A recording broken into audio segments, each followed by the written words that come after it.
नमस्कार दोस्तों, कैसे हैं आप लोग।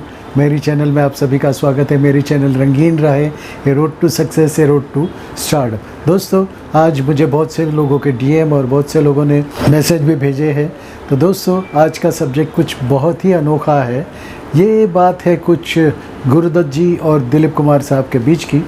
दोस्तों, उनके बारे में कुछ बताऊंगा और ये ऐसी ही बातें अगर आपको जाननी हो, फिल्म लाइन के बारे में कुछ जानना हो और अपनी इंडस्ट्री के बारे में जानना हो, उसके लिए कोई भी प्रश्न हो तो आप मुझे पूछ सकते हो। मेरे इंस्टाग्राम पे भी आप लिख सकते हो। दोस्तों, मेरी चैनल रंगीन राहे आपका सबका स्वागत करती है। अगर आप नए हो तो मेरी चैनल का लोगो जो नीचे आ रहा है उसे क्लिक कीजिए और बाजू का लाल बटन दबा दीजिए। उससे क्या होगा कि मेरी वीडियोस या जो भी मैं वीडियोस बनाता हूँ सबसे पहले आपको देखने मिलेगी। दोस्तों, आज का वीडियो शुरू करते हैं गुरुदत्त जी और दिलीप कुमार साहब के बारे में। दोस्तों, वीडियो शुरू करते हैं। दोस्तों, ये बात है उस ज़माने की जब गुरुदत्त जी फिल्म प्यासा बना रहे थे। तो गुरुदत्त जी को कहानी इतनी अच्छी लगी थी कि वो खुद पे ही कुछ शूट करते जा रहे थे, लेकिन वो फिल्म के लिए उन्हें उस वक्त के ट्रेजेडी किंग दिलीप कुमार साहब ही शायद बरोबर लगे होंगे और वही कलाकार उनको लगे होंगे कि यही न्याय कर सकते हैं। तो दिलीप कुमार जी तो बहुत फेमस थे, बहुत उस टाइम पे ट्रेजेडी किंग कहा जाते थे, तो उनके लिए ये कहानी एकदम सटीक बैठती थी। तो दोस्तों, गुरुदत्त जी अपने पहुँचे दिलीप कुमार साहब के पास और दिलीप कुमार साहब को ये कहानी सुनाई। दिलीप कुमार को कहानी बहुत अच्छी लगी और उन्होंने कहा कि मैं ये फिल्म करूँगा। तो उसके बाद सब कुछ हो जाने के बाद तैयारी सब कुछ हो गई। गुरुदत्त जी ने सब कुछ तैयार कर दिया और एक दिन मुकर्रर भी कर लिया, उस दिन शूट करेंगे, उस दिन मुहूर्त करेंगे। तो दोस्तों, जब मुहूर्त का दिन आया तो दिलीप कुमार साहब आए ही नहीं। गुरुदत्त जी भी हैरान, सब लोग हैरान, सब यूनिट वाले हैरान, सब आर्टिस्ट हैरान, उसके साथ वाले सब टेक्नीशियंस हैरान कि दिलीप कुमार जी आए नहीं।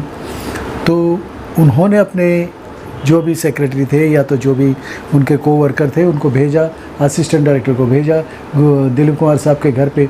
तो दिलीप कुमार साहब घर पे भी नहीं थे। ये तो बड़ी मुश्किल की बात थी। तो उन्होंने पूछा तो कहाँ गए, तो पता चला कि दिलीप कुमार साहब बी.आर. चोपड़ा साहब के पास उनकी ऑफिस में गए हुए। तो बी.आर. चोपड़ा साहब और गुरुदत्त जी के कुछ अनबन थी, तो गुरुदत्त जी वहाँ जाने को ना बोल रहे थे। तो उन्होंने अपने असिस्टेंट को बोला कि आप वहाँ पे जाके दिलीप साहब को बोलिए कि मुहूर्त शॉट सब कुछ तैयार है, तो आप आए क्यों नहीं। तो बी.आर. चोपड़ा की ऑफिस में जब गए, ये असिस्टेंट जब गए, तो दिलीप कुमार साहब ने कहा भी 5-10 मिनट में आता हूँ। वो बेचारे रुके 5-10 मिनट हो गए, 11-20 मिनट हो गए, 50 मिनट हो गए, 1 घंटा हो गया, तो भी वो नहीं आए। तो वो उन्होंने जाके तो कह दिया अपने असिस्टेंट ने गुरुदत्त जी को, गुरुदत्त जी सर कि दिलीप साहब तो नहीं आ रहे। वो बात ये थी कि गुरुदत्त जी को पता चली, तो उन्होंने सोचा कि अगर दिलीप कुमार साहब नहीं आते तो मैंने जो मेरे ऊपर जो एक्सपेरिमेंट किए हैं, जो मैंने फिल्म में थोड़ी कुछ मेरे उस पर शूट किया है, तो क्या मैं ही क्यों नहीं फिल्म में काम कर लूँ और मैं ही क्यों वो कैरेक्टर नहीं निभाऊँ। तो दोस्तों, उन्होंने अपने सब यूनिट वाले को बुलाया और शूट बोले कि चलो शूट तो आज होगा और यहीं पे होगा और मैं करूँगा। उसके बाद उन्होंने शूट दिया, फिल्म बनी। उसका फिल्म का नाम कुछ प्यास उस टाइप का था। तो उन्हें लगा कि ये कहानी कुछ प्यासा यानी जो कैरेक्टर है, हीरो है, उसके बारे में है। तो उन्होंने प्यासा फिल्म का नाम रखा और वहीदा जी को उनके सामने अपोजिट में लिया। वहीदा जी और गुरुदत्त जी ने प्यासा फिल्म शुरू की और फिल्म भी सफल रही, बहुत सफल रही। लेकिन उससे पहले की कहानी ये बताऊंगा कि जो भी डिस्ट्रीब्यूटर्स थे वो चाहते थे कि ये कहानी का अंत निराशाजनक नहीं हो, नेगेटिव नहीं हो। तो गुरुदत्त जी ने वो भी चेंज करके वो पॉजिटिव किया। कैरेक्टर भी पॉजिटिव थोड़ा एंड में हो जाता है, तो नेगेटिव जो एंड था वो निकाल दिया। फिल्म खूब चली, बहुत कुछ चली और तब शायद दिलीप कुमार साहब को हुआ होगा कि ये फिल्म अगर मैं कर लेता तो बहुत अच्छा था। और कुछ बरसों के बाद दिलीप कुमार साहब ने बताया कि मैंने वो फिल्म क्यों नहीं की थी, क्योंकि वो जो देवदास फिल्म थी उसमें भी इसी टाइप के कैरेक्टर था और वो भी अंत में शराब पीने लगता है और शराबी बन जाता है कैरेक्टर। देवदास किसी की आश में, किसी की प्यास में, किसी को प्यार करते हैं उसके लिए। तो इसमें भी गुरुदत्त जी ने यही कुछ कहानी थी, लेकिन ये तो गुरुदत्त जी की जीवन की कहानी थी, उनकी जीवनी थी। वो वहीदा जी को बहुत चाहते थे और उसके बाद अंत भी बहुत बुरा हुआ, क्योंकि वो मन ही मन वहीदा जी को बहुत चाहते थे। वही उन्होंने बताया, कागज़ के फूल में भी यही बताया उन्होंने, एक डायरेक्टर, एक हीरोइन के बारे में, और प्यासा फिल्म में जो उनकी तड़प थी वो उन्होंने दिखाई थी। गुरुदत्त जी का अंत कैसे हुआ ये भी मैं बताना चाहूँगा, क्योंकि गुरुदत्त जी बहुत प्यार करते थे वहीदा जी से। एक रात गुरुदत्त जी तो शादीशुदा थे, गीता दत्त जी के साथ शादी हुई थी। एक रात उन्होंने सोने की बहुत सी गोलियां ले ली, नींद की गोलियां ले ली, और दूसरे दिन सुबह उठे ही। तो ये भी होता है, चाहत होती है।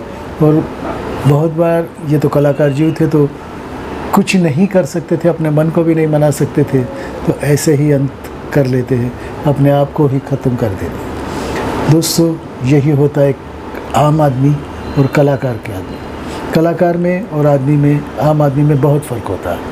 आम आदमी ज़्यादा दिल से लगाता नहीं, लेकिन कलाकार दिल से लगाता है। प्यार भी करता है तो दिल से करता है, पूरे जोर खरोश के साथ करता है, और नफ़रत भी करता है तो पूरे जोश व खरोश से। मोहब्बत भी करता है तो दिल से, सच्चाई से। ये एक कहानी नहीं थी, ये दिल से निकली हुई बात थी, और गुरुदत्त जी ने अपने आप को ख़त्म कर दिया। ऐसे ही कुछ कहानी का अंत आया। बहुत अच्छा कलाकार हमने खो दिया। दिलीप कुमार साहब को भी बाद में शायद पछतावा हुआ होगा कि मैं ये फ़िल्म कर लेता, लेकिन दिलीप साहब तब बहुत ऊपर के पायदान पे थे। तो दोस्तों, यही कुछ अंत था, दुखद अंत गुरुदत्त जी का, उनकी फ़िल्म का, प्यासा का। दोस्तों, ऐसी ही कुछ बातें मैं आपको लाके सुनाते रहूँगा, ऐसे ही बातें करते रहूँगा। तो आपको कुछ भी प्रश्न पूछना है तो मुझे लिख सकते हो। मेरी चैनल को सब्सक्राइब कीजिए, बाजू का लाल बटन दबा दीजिए। उससे क्या होगा, आपको हर वीडियोस की पहले से इंटीमेशन मिलेगी और आप देख पाएंगे। दोस्तों, नमस्कार, भारत माता की जय, Vande Mataram, I love you friends. दोस्तों, पसंद आया होगा। अगर आप कुछ चाहो तो मुझे वीडियोस में बताइएगा, नीचे बताइएगा नरेशंस में, तो मैं वो वीडियो बनाऊंगा। तो दोस्तों, भारत माता की जय, वंदे मातरम।